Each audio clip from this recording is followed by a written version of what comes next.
Tarantino on the run from dusk till dawn. Bruce Willis and Brad Pitt match wits in a race through time in 12 Monkees. And vigilante Sally Field targets murderer Kiefer Sutherland in Eye for an Eye.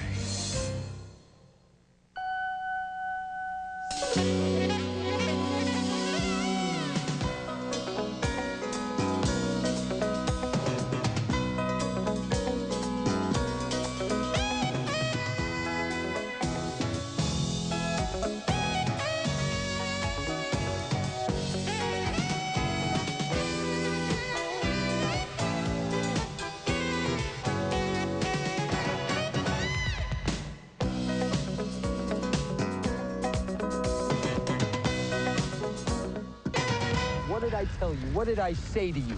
I said, buy the road map and leave. What am I supposed to do, Seth? Recognize you. George Clooney from TV's ER and Quentin Tarantino play a couple of murderous thieves who are in for the fight of their lives down Mexico way and From Dusk Till Dawn. One of 5 new movies we'll be reviewing this week on Siskel&Ebert, along with the box office sensation 12 Monkees starring Bruce Willis and Brad Pitt, plus new films with Sandra Bullock and Sally Field. I'm Gene Siskel of the Chicago Tribune. And I'm Roger Ebert of the Chicago Sun-Times. Our first movie is From Dusk Till Dawn, although maybe I should call it our first 2 movies because it starts out as a road picture about 2 escaping bank robbers who take hostages, and then halfway through it shifts gears and turns into a vampire movie. That's typical of the style of Quentin Tarantino, who wrote this film and likes to hop between genres. The high energy in the film is typical of its director, I think, Robert Rodriguez, who broke into the movies a few years ago with a low-budget hit named El Mariachi. As this new movie opens, 2 criminal brothers have just held up a highway liquor store and killed a Texas Ranger. Now the clerk has opened fire on them. The brothers are played by ER's George Clooney, who is relatively sane, and Quentin Tarantino, who is a mad dog killer.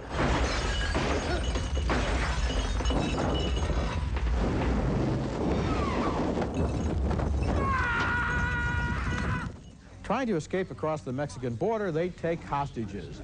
A former preacher, played by Harvey Keitel, and his children, played by Juliette Lewis and Ernest Liu. I'm going to go on record right now as saying that this is a very bad idea. Duly noted. Now shut up. How many with you? They're going to search the van.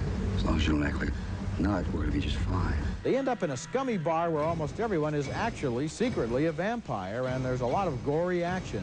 But Tarantino likes to work theological discussions into his portraits of violent lowlifes, so here the killer, played by Clooney, gets serious with the former minister. Because I know that whatever is out there trying to get in is pure evil straight from hell.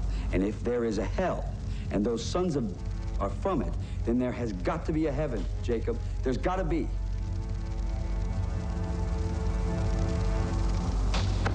So which are you? Are you a faithless preacher? Or are you a mean servant of God? The movie borrows from everywhere, including George Romero's Ghoul movies, where all it takes is one bite and you're a monster too. Keitel knows his time is limited before he becomes a vampire. Now, since you need me, I think you better swear. Kate, do you swear to God that when I become one of the undead, you'll kill me? You know, there are a few things in this movie that are really excellent, and one of them is the pre-title sequence involving a Texas Ranger played by Michael Parks. His dialogue is so well written, so well acted, and so funny that as he describes his backwater community, we can almost picture it. In fact, I almost wanted the movie to be about what he was talking about. Me too. And there are other moments like that in the movie. Tarantino can write dialogue, and Rodriguez can make films that move fast and take no hostages. The last half hour is essentially one long, violent fight scene punctuated by dialogue, and the special effects are well done. From Dusk Till Dawn delivers and it entertains, so I'm giving it thumbs up, but I know these guys have better pictures than this one in them. And I'm giving it thumbs down, and I saw a picture, essentially the same picture as 2 different films, and I like the first one better. Yeah. To take these interesting characters, the brothers, the Ranger, and he's the most interesting, and then Keitel, who I couldn't even spot in the beginning under his makeup. I mean, I thought he was sensational. To take all these people and then to run them through a vampire trash picture, and it really, Roger, there's nothing really original there. No, I didn't say there was. I know, no. Not at all. No, all the originality takes place before they get to the bar. So, I mean, I'm sitting there and saying, all right, I'm invested, I'm laughing at some of this stuff, as violent as it is, and it is hyper-violent. I just felt that, you know, they didn't try in the second half of the picture, and it really is not just a half an hour. I'm giving it thumbs down. It was a basic structural error. Absolutely. I'm giving it a marginal thumbs up because I think it does deliver, as I said, but you're right. They had a good picture going, and they lost it. Really lost it. Okay, next movie, and here's a real letdown. Eye for an Eye with Sally Field in sort of a female death wish. Remember in that one how an architect played by Charles Bronson went on a rampage after his daughter was raped and murdered in the opening scenes? Well, this time it's media expert Sally Field whose daughter is raped and murdered at the beginning of Eye for an Eye, and she's really freaked out when the killer, Kiefer Sutherland, is caught but gets off on a technicality. What are we going to do now? How could you let this happen? You're just going to let him walk right out of here? Sorry. Go. No, Mr. McCann! Mr. McCann, please! Her husband is played by Ed Harris, and here's proof that this movie is more interested in scenes showing Sally with a gun than with the issue of crime and punishment. Here's the extent of their discussion about the death penalty. Do you believe in the death penalty? As far as that guy's concerned, I do. Why? Because it's just, or you want revenge? I don't know. It's just the way I feel. I don't know what I think. Yep, that's it. And then on to the next scene, which has Field seeking out the help of two guys who facilitate frontier justice by training people to do their own vengeful killing. I can't rest. I'll never ever rest again till he pays for what he did to her. This whole movie is just about Sally wanting to kill and about us watching her get the chance. But what I want to say most to people who are considering seeing Eye for an Eye is see another much, much better movie about the death penalty instead. It just opened.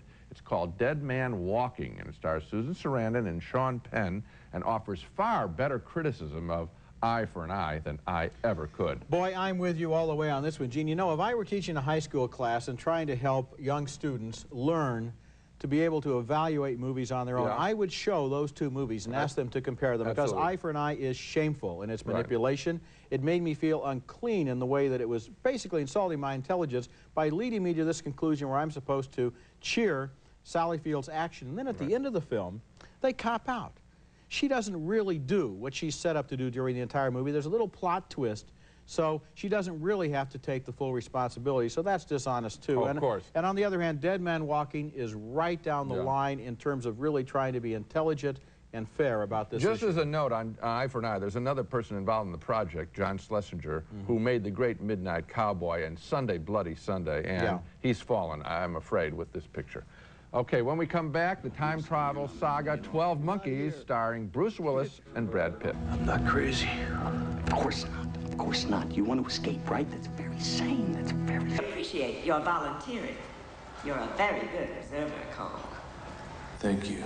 We have a very advanced program, something very different. An opportunity to reduce your sentence considerably. And possibly play an important role in returning the human race to the surface of the earth.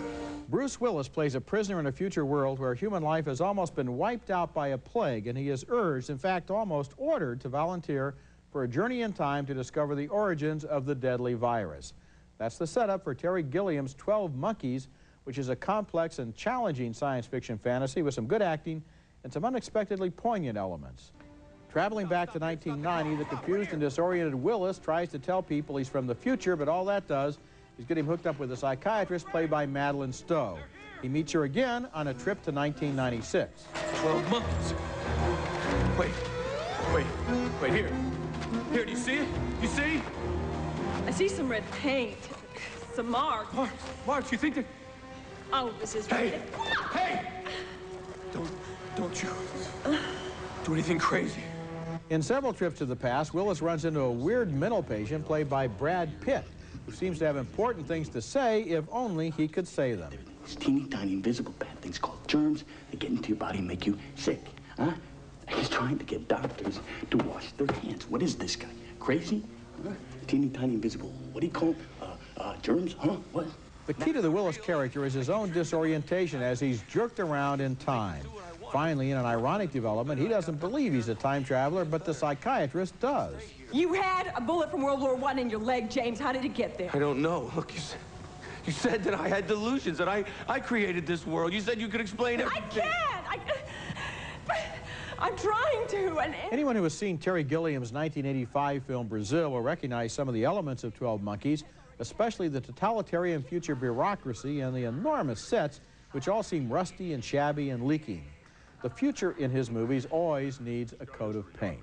But while Brazil often played like sensational scenes in search of a plot, 12 Monkeys is really about something, about the search for the origins of the deadly virus, yes, but also about the Willis character's search for himself. He's every man in a world that toys with him. It's a good movie and a rich one, so rich I had to see it twice to feel I was really beginning to understand it. Now, this is very interesting because you know what happened to me? What? I saw it twice. Just 2 nights ago, I liked it more, too, the second time around. I was pretty rough. Maybe you were, too, the first time around because of the thematic similarity that you described with Brazil. And I thought, oh, not this again, not the depressing future again. Why in futuristic movies is it always a depressing future? And so I just sort of shut down on the picture, and I shut down on the actors. And then the second time, I loved the ending the first time, I will admit that. This time I saw that the ending was justified. And the last scene, and the great line of dialogue in the last scene, is really earned very well. And it is, you called it poignant moments, that's true. We're ultimately touched by these people, our guides, and we want them and us to survive. Okay, coming up next, Sandra Bullock and Denis Leary are inept art thieves in the romantic comedy 2 If by Sea.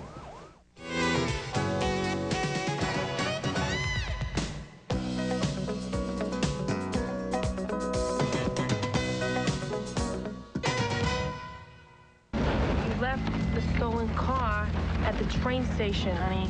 Stolen car, train station, please. Sandra Bullock is on the road with her boyfriend thief, played by Denis Leary in 2 If by Sea, a so-so romantic comedy that proves that too much of an actress doing the same thing, even someone as appealing as Sandra Bullock, can get a little tiresome. Bullock plays a working-class woman romantically involved with a petty crook who could use more than a little self-improvement.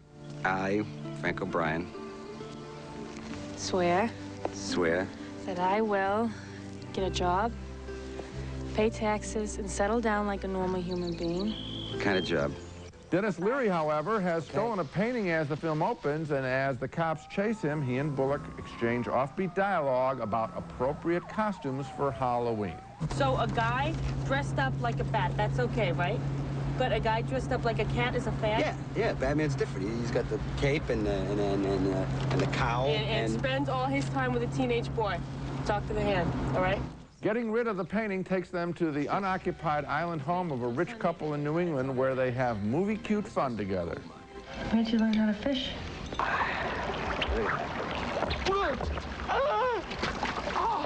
ESPN, you know, they got a fishing show. It's like a wrist thing.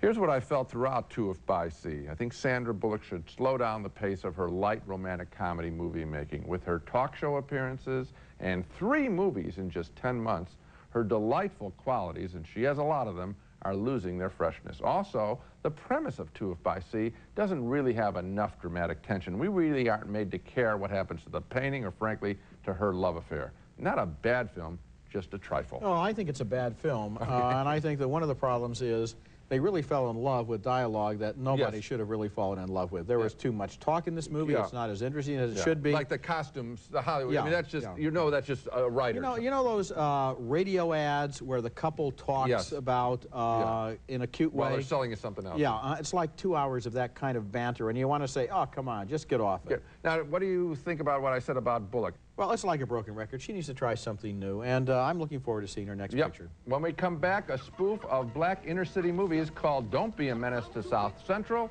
while drinking your juice in the hood. Menace to South Central while drinking your juice in the hood, and as you can guess from the title, fairly easily, I'd say, it's a spoof of all those movies about boys in the hood. It's made by 2 members of the productive Wayans family, Sean and Marlon, who are the 9th and 10th children in a clan that seems to be producing more talent than the Barrymores.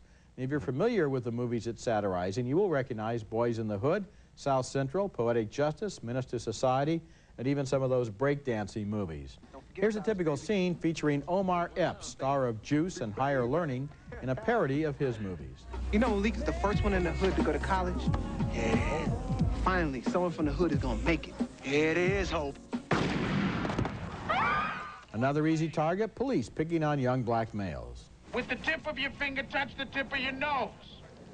Now, in a circular motion, rub your stomach and pat your head while saying rubber baby buggy bumpers. Rubber baby buggy bumpers.